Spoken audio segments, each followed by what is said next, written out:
نبوت مل جانے کے بعد 9 برس تک نبی اکرم صلی اللہ علیہ وسلم کا مکہ مکرمہ سے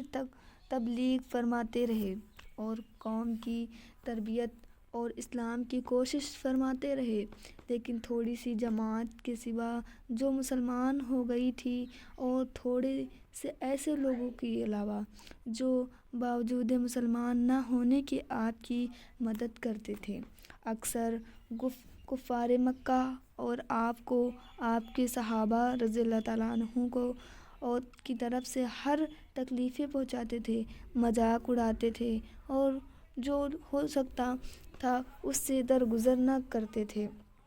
حضور صلی اللہ علیہ وسلم کے چچا ابو طالب بھی انہی نیک دل لوگوں میں تھے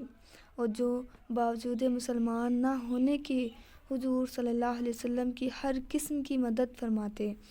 تھے۔ 10ویں سال میں جب ابو طالب کا بھی انتقال ہو گیا تو کافروں کو اور آپ اور بھی ہر طرف کھلے مہار پوری آزادی کے ساتھ اسلام سے روکنے اور مسلمانوں کو تکلیف پہنچانے کا موقع ملا۔ حضور صلی اللہ علیہ وسلم اس کا خیال لائف تشریف لے گئے اور کہ وہاں قبیلہ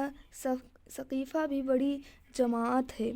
اگر وہ قبیلہ مسلمان ہو جائے تو مسلمانوں کو ان تکلیفوں میں سے نجات ملے اور دین کے پھیلنے کی بنیاد پڑ گئی۔ وہاں پہنچ کر قبیلے کے 3 سرداروں میں سے جو بڑے درجے کے سمجھے جاتے تھے گفتگو فرمائی اور اللہ تعالیٰ کے دین کی طرف بلایا اور اللہ تعالیٰ کے رسول کی یعنی اپنی مدد کی طرف توجہ کیا، مگر ان لوگوں کی بجائے اس کی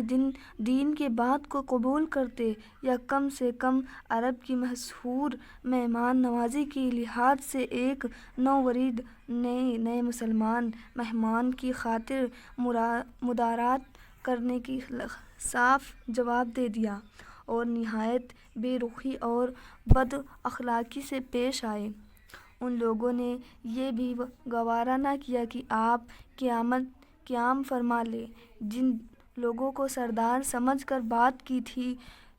شریف ہوں گے اور مہذب گفتگو کریں گے۔ ان میں سے ایک شخص بولا کہ اوہو، آپ